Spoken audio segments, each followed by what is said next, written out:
in my quick mix here, I haven't used any drum samples. I've just used what's there, and I've gotten around the drum tuning issues in some ways. I can show you. Okay, so let's have a listen to this snare drum, just the snare top mic, so you can kind of see what I'm talking about with the tuning jumping up and down. So this is just the snare top mic. We'll go from here. It just went up a bunch there.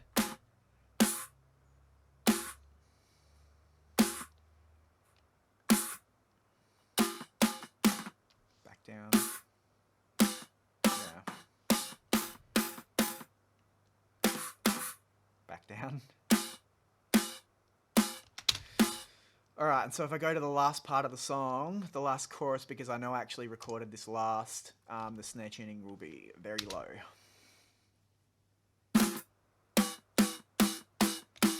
Yeah, that part is way down there. And so as you can hear, it's very distorted, so I thought if I just distorted the crap out of it, those overtones and the tuning, you can't really tell as much what's going on there, and it kind of just gels into the distorted guitars and stuff like that. So I'm just going to solo the drum bass so you can hear what the drums sound like.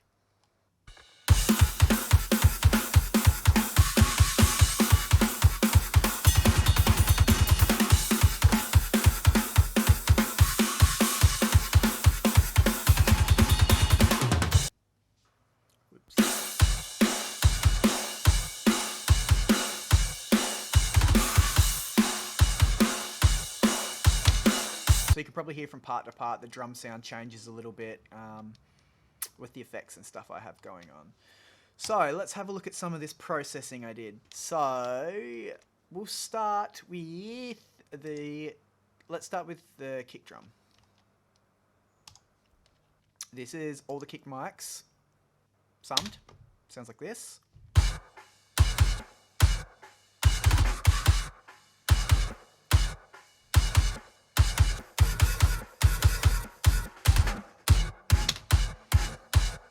So as you can hear, it's like a really roomy kick sound. The way this kick was recorded was it was my Mapex 22-inch kick, and I just had the batter skin that came on it, which was just like it was a Mapex clear skin. I believe it was cracked, and it had like a kick pad on it, and it was cracked because of the kick pedal I was using. All the foam had worn off, so it was just the plastic part was pretty much hitting the skin. All of those things are red flags. Like, I would not do any of that now. And it was mic'd up from the inside with a beta kick mic, like right up against the batter skin, with a bunch of pillows and stuff in the kick drum. So now you can probably see in the camera that there. That's the kick that I use most of the time now. It's a 26-inch by 14-inch. Ludwig bass drum. It's like the John Bonham Sparkle bass drum, and I use coated skins on both sides because that sounds a lot better to me. And I don't put any deadening on the inside. I only put deadening on the resonant skin on the outside, and I lean a pillow up against it or something, and you can get the amount of deadening you want that way. I use a felt beater, and I always mic up the kick from the outside because I think that sounds a lot better. Me miking up the kick from the inside, I think, was just so I could always put a sample over it easily. I never actually liked the sound I got, which is probably why I always had to use samples until I figured this stuff out. So let's start with the kick room. So this kick room mic is actually just the drum room mic. So it was a U67, my one good mic, U67 tube mic, in the middle of the room to capture everything. It was going through a distressor, and what I've done here is I've just grabbed that mic and gated it to only open when the kick hits, just to get some more of that like airy, woofy overtones in the kick drum, just to make it sound more like a coated skin. So it's gated here.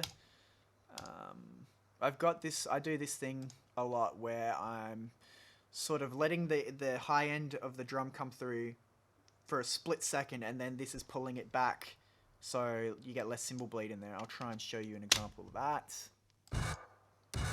So that's with it. This is without it. With, without. Yeah, you can kind of hear it just like killing the cymbals a little bit, but still letting the attack of the kick through. This EQ is doing nothing. This pawn shop comp thing I'm using here, I haven't found much use for this yet because anything you run through it, this does give it a particular sound. Like it rolls off the high end and it boosts like this 600 to 700 area, which is cool, but I've already EQ'd things normally the way I like them. If I put this on and it changes it, that I'm not happy with that. So the reason why I've used it is it has a really fast attack, fast release, and I've got it on 20 to 1. And I'm just using this to sort of get rid of the hard attack of the bass drum and just try and sort of flatten it out so it's just this woofy, airy, roomy sound. So it sounds like this. And this is without it. Yeah, so it just has a lot more attack on it, and this thing kind of just pulls that back a bit because all the punch and the attack is coming out of my close mics on the kick, so I just want this to add ambience. This valve exciter thing, I love this. I've had this for a while, but I think it's VST only, and I always use Pro Tools up until now, so I couldn't use it. I don't think you can get this anymore, but I use this a bunch on this mix, and it's heaps of fun.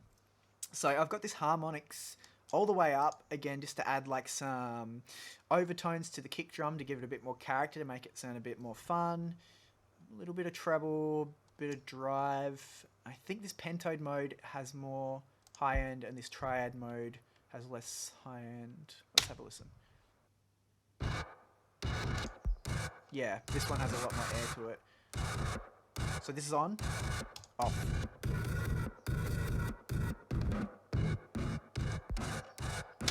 Yeah, that just makes it sound more fun. It gives it more like mid-range presence to cut through the guitars. Then I've got Saturn. And so what I'm doing with this is distorting the mid-range some more to make it longer and less attacky. And with the low end, I'm turning this dynamic. So what this thing does is it just makes stuff sound longer and have less attack. So if I want something to sound longer in the low end, have more sustain, I'll just chuck this on it and turn the dynamics all the way up. I'm not doing that in the mid-range. So I'll show you that on the low end.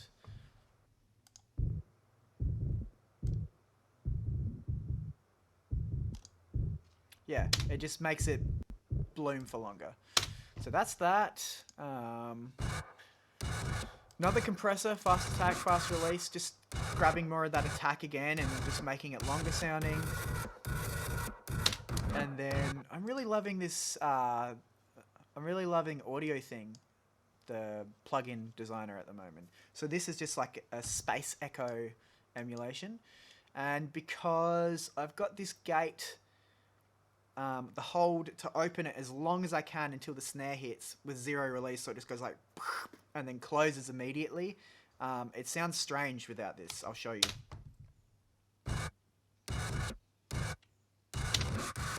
It kind of cuts off abruptly, so this just helps it decay more naturally without letting the snare come through.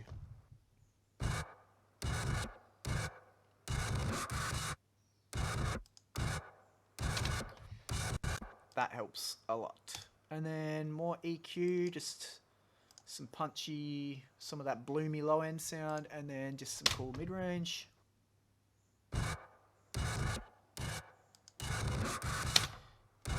Yeah, that makes a big difference.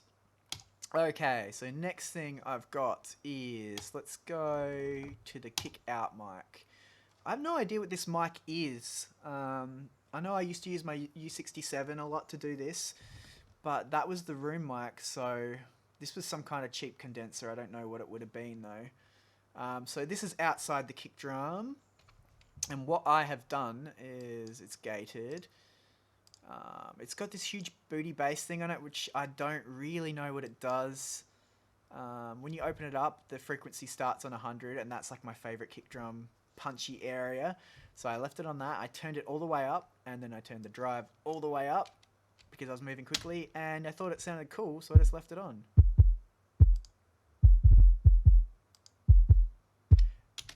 It's a lot subbier with it off, but with it on, it's just got that cool punchiness. And then some EQ. Right, so I'm cutting off all the top end because I'm getting the top end from the kick in mic.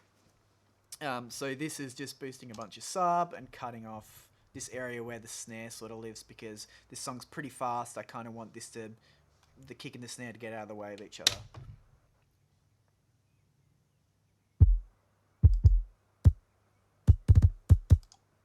So that's with the EQ. Okay, then we've got this kick in mic. So this is that beta Shure mic right up against the skin. It's gated. Track spacer. I think this is getting triggered by the snare, so that this mic ducks out every time the snare hits. Yeah. It's kind of working, it's kind of not. It's just something I'm trying to experiment with at the moment. And then this is where the high cut is happening. So there's no low end in this mic, it's all top end. It's boosting some stuff there. Killing a resonance there.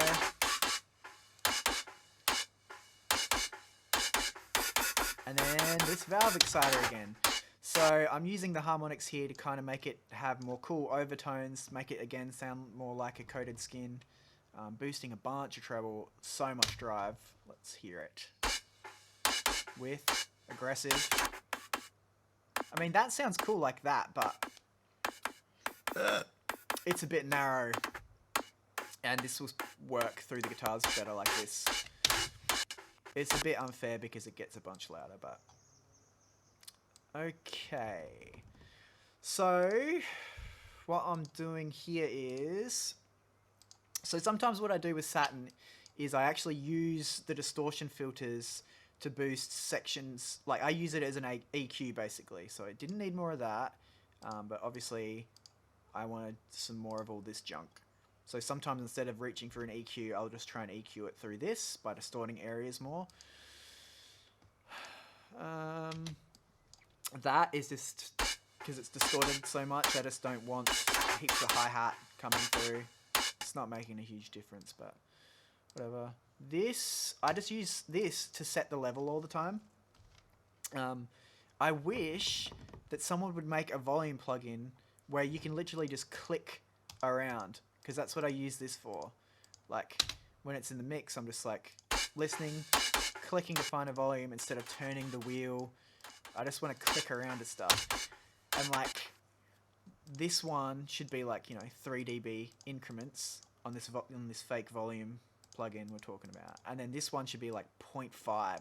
So you can like get in the general area here with these 3 dB increments, and then like the 0.5, you click around in 0.5 and you get it really in the ballpark with that one. Somebody should make that. I would use it all the time because that's what I use this for.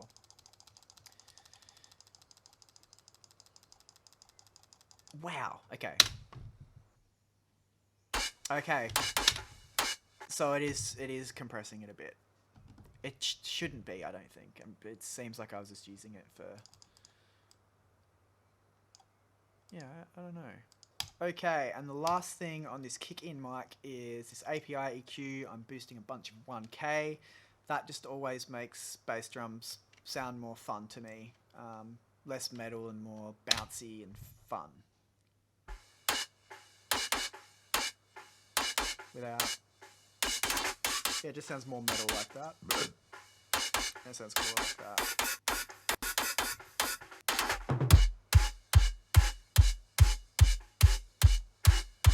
Yeah, it gives it more attack without making it sound clickier or metal-y.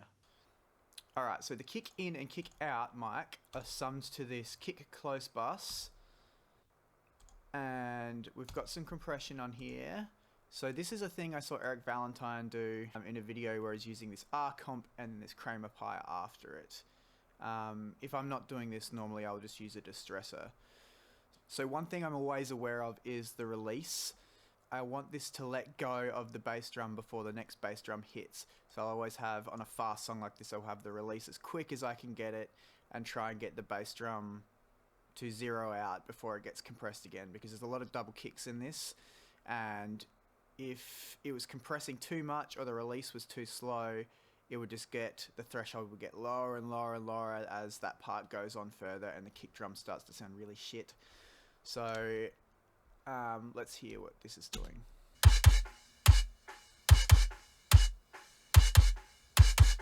So it's doing a fair bit of compression, 6 dB, ratio of 8, and this is only doing a little bit.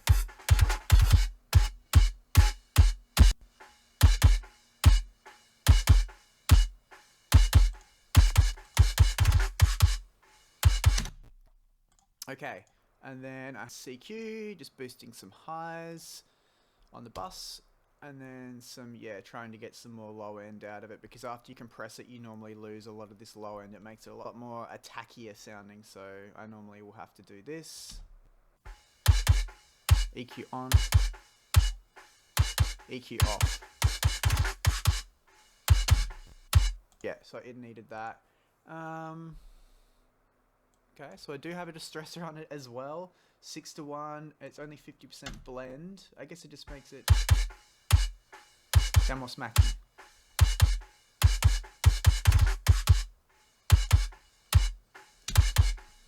Yeah, it just lengthens it a bit. And this is something I do sometimes. I feel a bit guilty about doing this, but it's really cool. It's just like a transient designer, I suppose. This is actually just like mastering clipper instead of a limiter, but this low punch sounds awesome on bass drum. Off, on.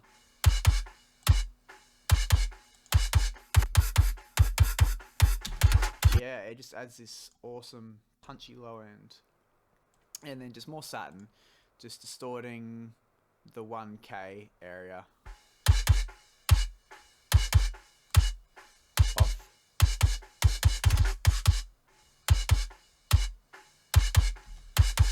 Yeah, it just sounds a bit more plastic-ish with it off.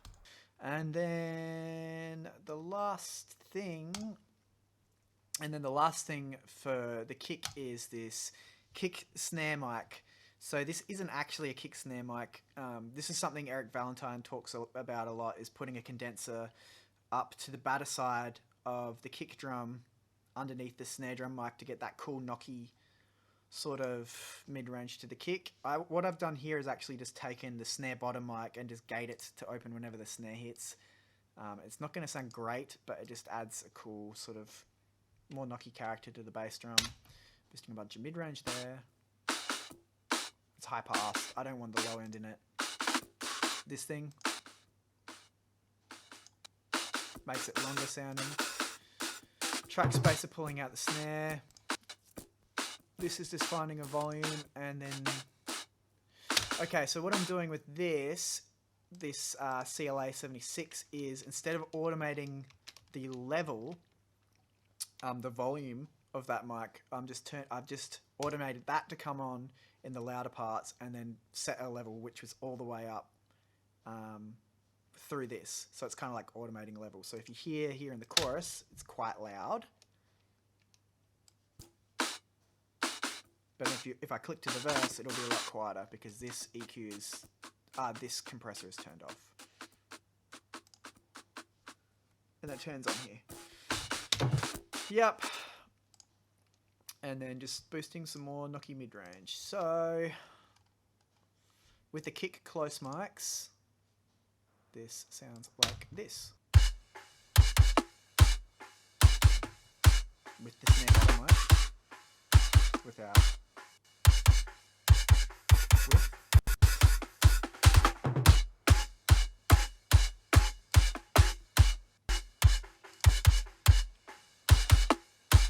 Yeah, it just makes it sound more fun. Okay, let's go to the snare.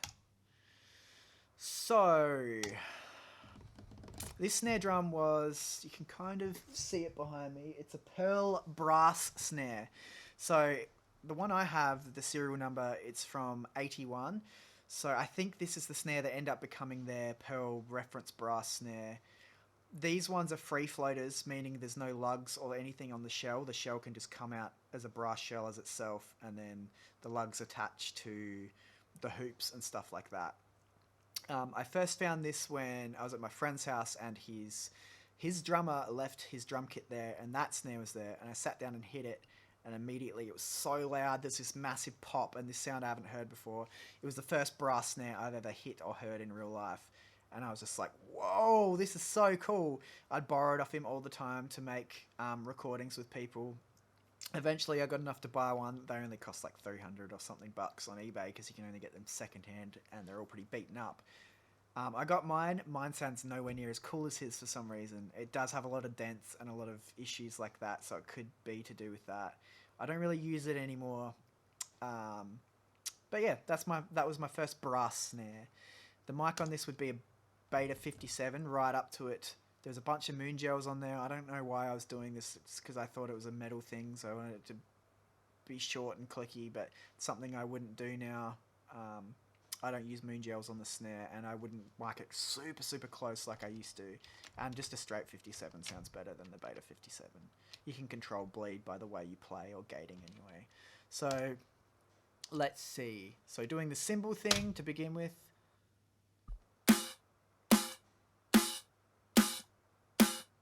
Yeah, so that makes a pretty big difference. Normal gate. Okay, so this is a thing. So since this mic is so distorted, if the kick and the snare hit at the same time, which they do a bit in this, you're just getting so much kick come through the mic, and the compressors are reacting to that too much. So rather than high passing, because if you high pass it, the relationship of the phase between this mic and all the other mics that the snare's coming through get wonky, and it sounds bad and hollow, and you'd pretty much have to do the same high pass to all the mics to make it sound right again.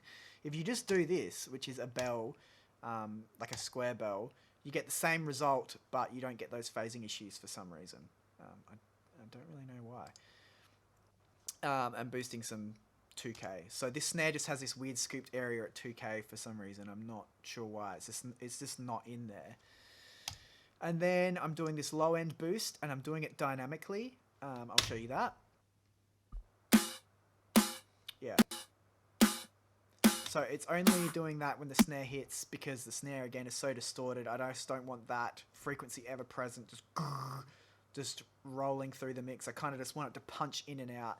And the reason why I've done it as a square is because with this pearl snare, the low fundamental is very, very narrow. Compared to, say, like I have a Black Beauty now, and that the low fundamental is broad and nice sounding, whereas it's really narrow on this snare. So by doing it as a square, I try and bring the whole area up instead of just doing like the single frequency like that, because that just emphasizes how narrow and small that low end sounds.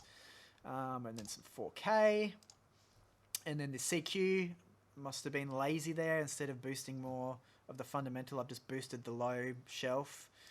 Naughty. A bunch of 1K, a bunch of highs. Yep, it's cool. So 1.5K and some more highs. And you have to stack these, because there's basically only two knobs here, and if you want to use more than one band, you have to stack them up. And then this valve exciter, just to try and give it some more life because it was so dead, boosted a bunch of these harmonics, distorting the crap out of it. You can hear, I mean, it obviously gets a lot quieter, but it's a lot more narrow sounding and clicky. You turn this on, it's a lot broader sounding, and it can kind of just sink into the guitars a bit more. And it's gated again. I think this was just because this thing's really noisy when you distort stuff. So this is just getting rid of the noise. Another CQ, 3.5K, and some high end. With all the distortion, the cymbals got wacky again, so this is just... And then a little distressor on it, just to make it a bit punchier. So it's only on 50%, but it is 20 to 1. Computer's freaking out. But yeah, it's just making it push a bit more air. Okay. So... snare bottom. So this isn't going to sound very nice. This is just kind of like me trying to create this like lengthy white noisy sound. This is that same mic that I was using for the kick before. So yeah, using this to EQ it, so not distorting the lows, but distorting the mids and the highs a lot. Yeah. Valve exciter, of course. Doing a bit there. Yeah, just making it a bit flatter sounding because I don't want to get any punch out of this mic. And distorting it some more. You can hear how clicky it is. That makes it a lot longer sounding, a lot more like that white noise thing. That's just me finding a level. And then me getting rid of the low fundamental because I just want that coming from one mic. So if we hear the snare top and the snare bottom together,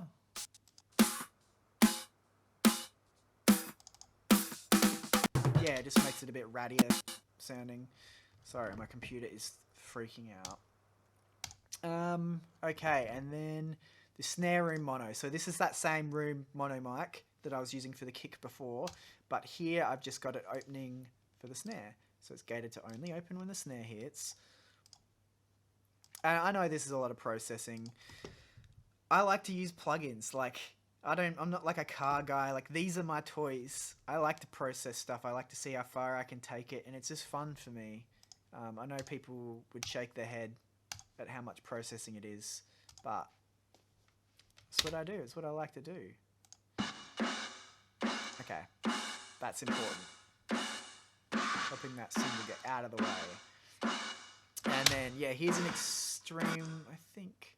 Yeah, here's an extreme version of that low bell instead of a low cut. And this is essentially, it should be a high pass, but it's the phasing thing just doesn't happen. It's just better if I do it like this.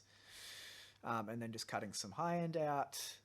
And then this pawn shop comp thing that I said that I never use, and I'm using on like everything on this mix. Just killing the attack. Making it less sharp. Some Fab Filter Satin, distorting the mid-range. Getting that cool boxy mid-range. Some CQ.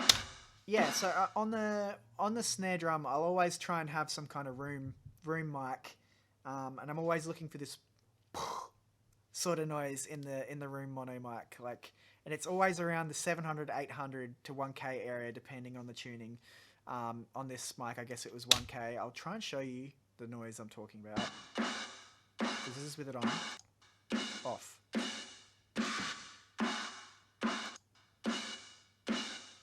On. Off. Yeah, I just really like that sound. Making it less sharp once again, just cutting some attack off of it. And then some more EQ. Yeah, just boosting some ratty mid-range. Okay, so a thing I do is I try and have the gate open as long as I can before the next thing hits that I don't want out of the mic. So in this snare mic, I don't want crash and I don't want kick. So if I take this Altiverb off, you will hear what I'm doing with the gate on this mic. I'm turning the release all the way down because I want the mic open full volume as long as I can before the next thing comes through. And if you do more release, so it tapers off in a more natural way, you're losing some of the volume. You're losing some of the volume before it cuts off. So I have the hold as far as I can get it before everything else is coming through it, and I have the release all the way down, and then I put this reverb on it just to make it sound more natural without the other crap coming through.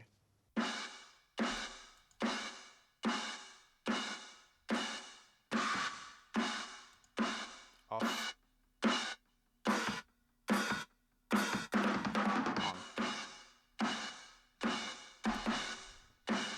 Yeah.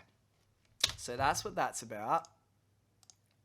And then a big part of this snare drum sound is just using this room mono mic again, but just as the room mono mic. So this isn't gated in any way. It's just that room mono mic open, and I don't know what this is doing. Okay, yeah, so I was using this, I was feeding the hi-hat mic into this to pull down that specific area around here whenever the hi-hat hits, because I wanted this mic to be nice and bright because I like the crash coming through it. I like the crash to be as much in the center as I can get it, just to make the kit sound more natural. But the hi-hats sound really bad through this mic. So if we wait till the hi-hat hits, this will be cutting the hi-hat.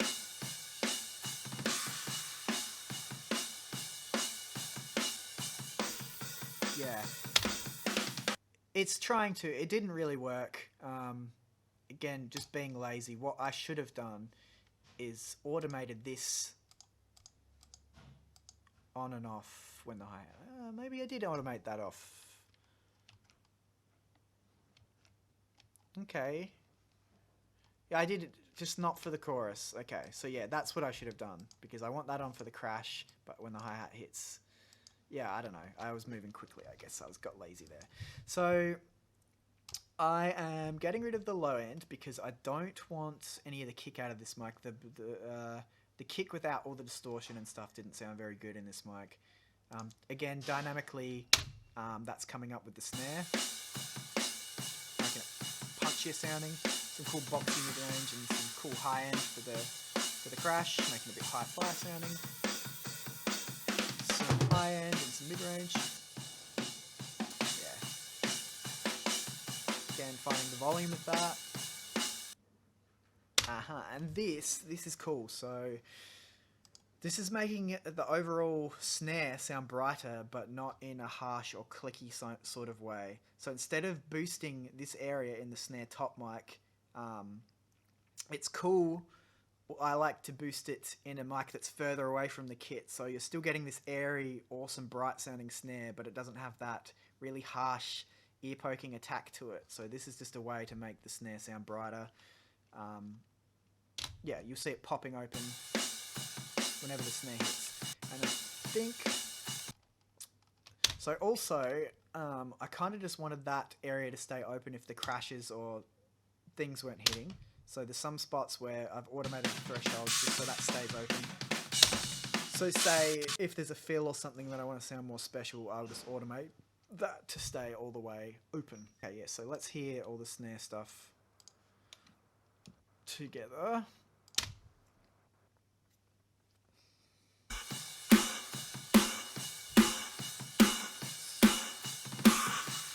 So that's what all the snare stuff sounds like. Oh yeah, and so there's this extra channel snare distort, which you can see only comes on in the choruses and this part here. So sometimes instead of just automating the volume level of the snare drum, say in the chorus or something like that, I'll just actually duplicate the mic and do a different treatment to the mic, sort of to have it come through in an area where there's actually some space for it to come through in the chorus. So if we have a look at this, this will all be the same processing as the snare top until this. So this is distorting the crap out of it.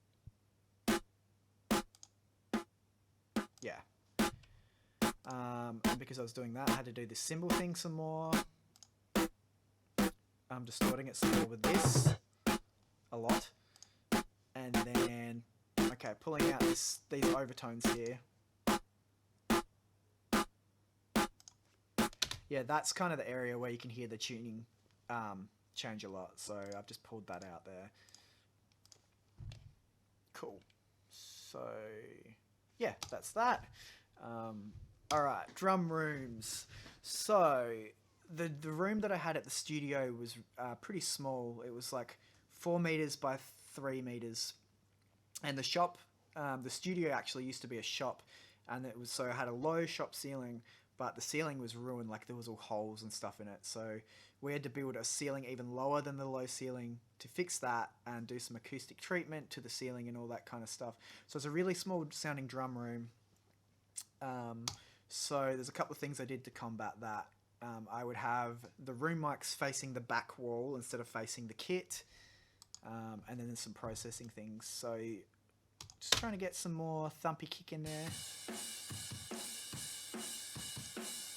Yeah, that's cool. That will help when the toms are playing too.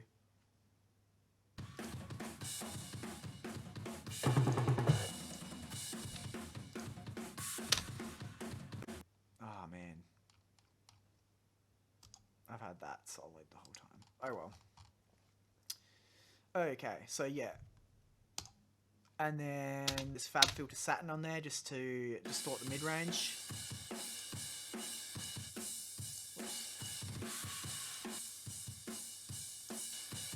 Yeah, that just makes it sound like a bigger room. Just clipping off the top end of the attacks there. Some boosting some thumpy low end and some high end. Some high end to make it more hi-fi, some 1K to make it more natural sounding. This pawn shop comp again. That's about it. Sounds like a small drum room. Yeah, that helps a lot. And then this would just be me finding the volume. Okay, so another thing I did to make this drum room sound smaller is at the back of the drum room, there was a door that led to a small kitchen, and then up a couple of stairs, there was a toilet, and it was like a tile toilet.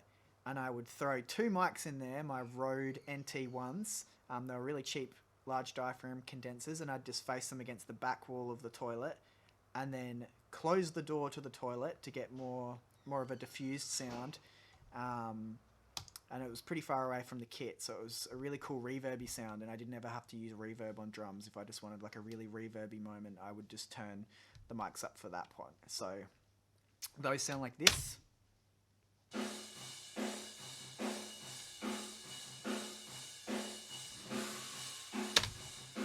Which is a pretty cool sound. And if you put the small rooms on, and then I'll solo these toilet mics as well, and you hear the difference it makes.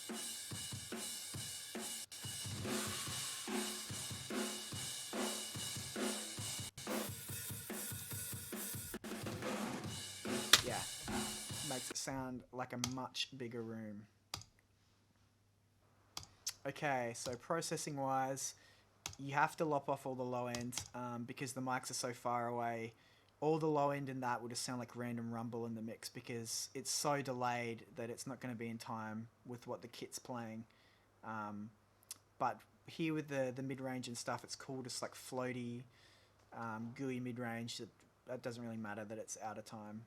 And then I'm just cutting off some top end, and I think these bands here would be automated on when I'm playing some fills and stuff like that, just to make the fills sound a bit more special. And then this is just me finding a volume again. So I've taken this mic, these toilet mics, and duplicated them. And I've just got them opening for the snare, not all the time, just in the choruses and big parts. So it's gated to the snare. It's doing this cymbal thing, because I don't want any cymbals coming through in this one. Yep, those same filters, just a little bit different EQ in the mid-range. This is that sound I'm talking about, so boosting a bunch of 800 and 1K to get that. I'll show that on and off. Yeah, it sucks without that. That makes it so much better. And this is just getting rid of some of that attack, making it longer sounding. Some cool ratty mid-range, and then CQ, just making it a bit more hi-fi. Okay, so one thing I forgot for the snare drum mic is this channel here. So at the time I was experimenting with this method called underheads, which is an Eric Valentine thing. Or instead of having the cymbal mics or the overhead mics over the kit, over the top, they're underneath the cymbals halfway between the shells and the cymbals. And you use large diaphragm condensers and you have them in figure 8, so they're picking up as much as the cymbal above as they're picking up the shells below. And I don't really know if I like that technique at all. I don't use it anymore because when I want the cymbals louder in the mix, I just want to be able to turn the overheads up and have the cymbals get louder rather than bringing up all this crap like not very good sounding kick and snare and toms because you've EQ'd to the cymbals sort of thing. Like I just want a lot of cymbal in there. And with the underheads, you're just bringing up a bunch of gunk you don't really want. But anyway, what I've done here is I've split them up. So this version here is gated to only open when the snare hits.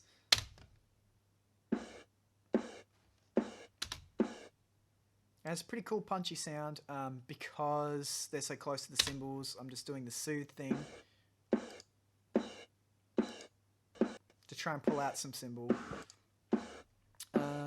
Okay, so pulling, because the kick and the snare are hitting at the same time, I'm trying to pull out some of that low end, boosting some punchy low mids and cutting out some more cymbals there. And then the distressor on 50%, nuke, just doing some more, just making it punchier sounding. And then this would just be me finding a volume. So let's actually hear how that sounds with the snare bus, because I didn't have that on before. So that's on. This is off. On. Yeah, it just makes it a bit punchier sounding. It's hard to hear in the headphones, but it makes it also a bit more stereo sounding. Let's look at the toms. Let's find a spot with the toms. Let's do this. Okay, so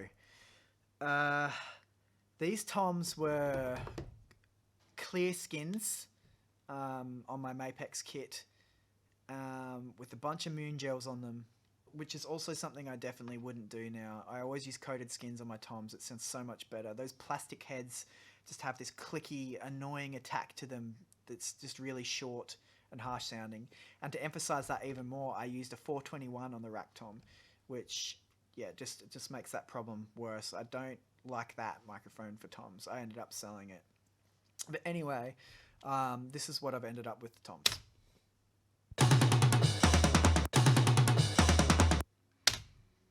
So they're really distorted. The rack tom, let's start there. So I don't know, boosting some 550 for whatever reason. Okay, yeah, using Saturn to EQ here. This will make a big difference if I turn it on and off.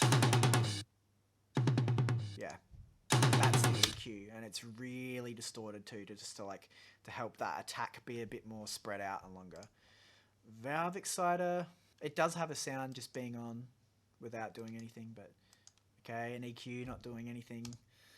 Okay, CQ, this is doing something. So boosting from 3.5k and some high end. I mean, it sounds cool without it, but we just needed that to cut through the mix, cut through the distorted guitars. And this is a cool thing to do here, is just boosting, finding the low fundamental of the tom and boosting that rather than just, you know, boosting a low shelf and all this low end into the tom, and then you get it loud and it kills your master bus. And this way you can just have it a lot louder and it takes up a lot less space. That's off. That's on. And then valve exciter again. This time I'm just boosting the harmonics and a bit of bass. Yeah, so that kind of gives it more of those cool overtones that make it sound more like it's a coated skin. That's what I'm doing with that harmonics thing. Alright, so here's another case of the underheads. So I have the underheads, 2 sets of them, that same channel though, but only to open when the toms hit. So this one here is only opening when the rack tom hits, and it sounds like this. Yeah, so it's gated. We've got soothe on it to pull out that cymbal, pulling out more cymbals. Valve exciter, this is where all the distortion's coming from. It's quite distorted.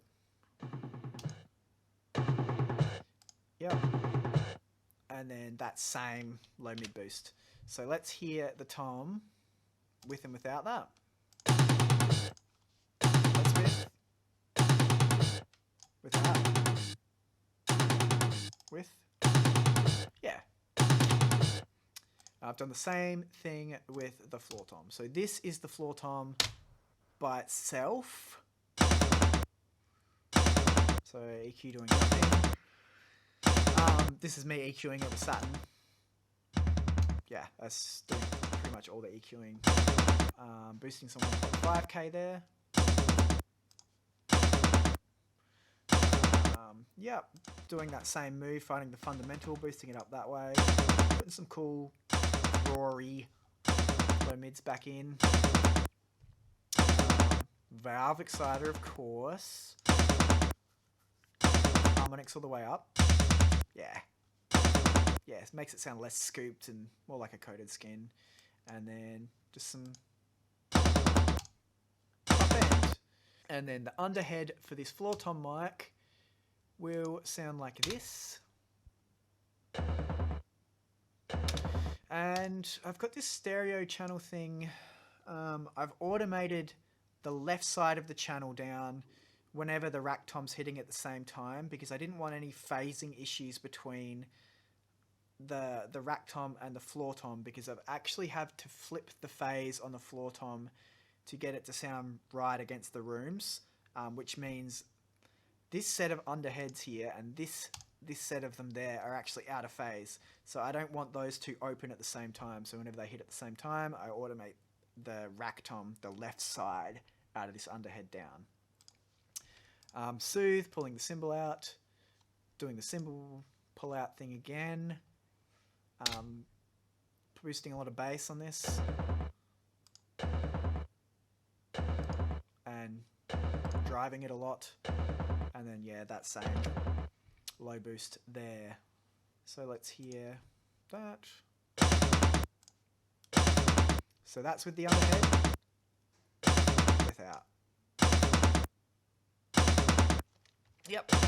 And so another thing I'm doing on this underhead here is there's this part through the verse where I'm riding on the floor tom, and this is another thing I've learned is the molar technique when it comes to drumming isn't the end all be all. Sometimes it's cool to kind of play a part with your right hand with no feel. I think a drummer's instinct when playing a part like this was dum gadum da dum gadum da, is sort of have, you know, the hard hit with the snare dum gadum da, but that means you can't really hear the floor tom in between the snare hits, and the floor tom's only really getting hit hard with the snare, whereas it should be probably louder in between the snare hits to make it come through, because it's always so hard to mix, you know, when someone's riding on the floor tom.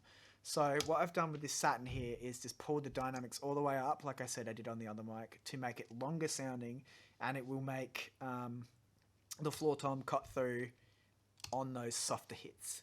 So I'll show you what I've done there, and that's just automated to come in on those parts.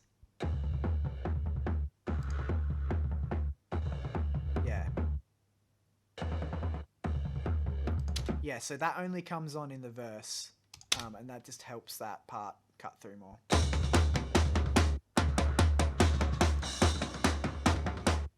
Yeah, there's just way too much snare in the tom mic otherwise. Then on the tom bus, I've just done more of that cymbal-y thing. Okay, let's have a look at the cymbals. So here's the underheads again, but left wide open as the overheads for the kit. So there's a lot of China and stuff in this song, but I didn't have a spot mic for the China, and there's a lot of ride, and there's no spot mic for the ride either. So I'm having to do a lot of automation to bring the China and the ride up whenever they do, which is kind of a nightmare. But anyway, this is what the underheads sound like.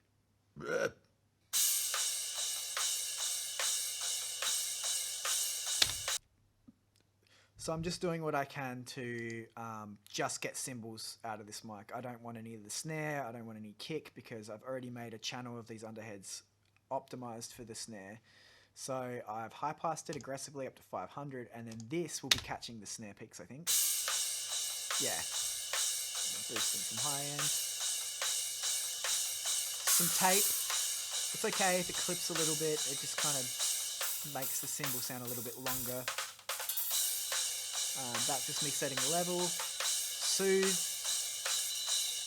Yeah, that helps a lot. I don't want to turn that off. I'll just show you here some of the automation on the overheads. You can see down here what's going on. How I was saying I'll automate the high end up when the China and the crash hits, because the hi-hats are already bright enough in these underheads. I'll always do this because I never have a matched pair of cymbals, so they're all different and they're all different amounts of brightness. I either drag each time a different cymbal hits onto a different channel, or I'll just automate an EQ to move around. I didn't have to do it heaps on this one, but yeah, it's just mainly this high end. So you'll see it moving through here.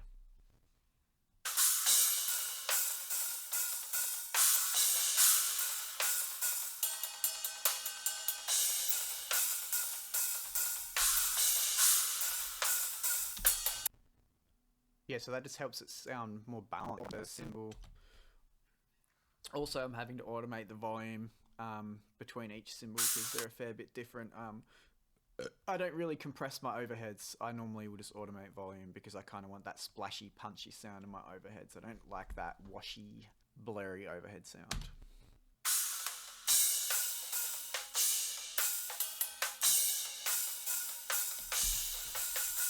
So that's that. Alright, and then I've got a hi-hat mic here. Nothing interesting. And trying to pull the snare out of it. Yeah. Just trying to get that painful mid-range out of it. That's just me setting the level. And this mic, I just left it on all the time. I didn't gate it out just for the hi-hat or anything like that. Anyway, that is the drums. Let's have a little listen to the drums. So you can really hear the gates opening and close when you solo it, but you don't hear that amongst the guitars and stuff like that. It's not such an issue.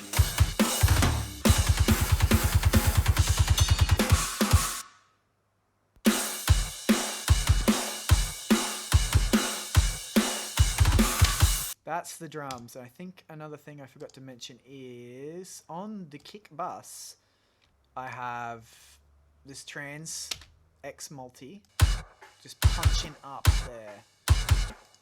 This big subby thing is only automated to come on in the choruses. So yeah, see, it doesn't come on there. But in the choruses, just to get a little bit more sub, and I'm playing... The beat is a lot slower in the chorus, so there's more room for